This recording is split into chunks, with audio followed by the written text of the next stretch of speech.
வெங்காய குழம்பு செய்வது எப்படி? சட்டியில் எண்ணெய் ஊற்றி கடுகு, கருவேப்பிலை, சின்ன வெங்காயம், தக்காளி போட்டு நல்லா வதக்கி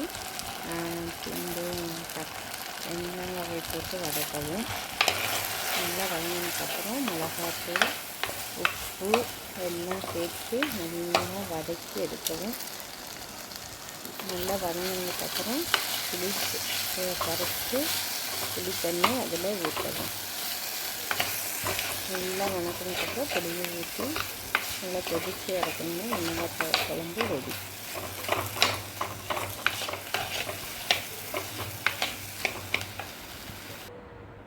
புளியை கரைச்சி நல்லா ஊற்றினதுக்கப்புறம் வெங்காய குழம்பு ரெடி.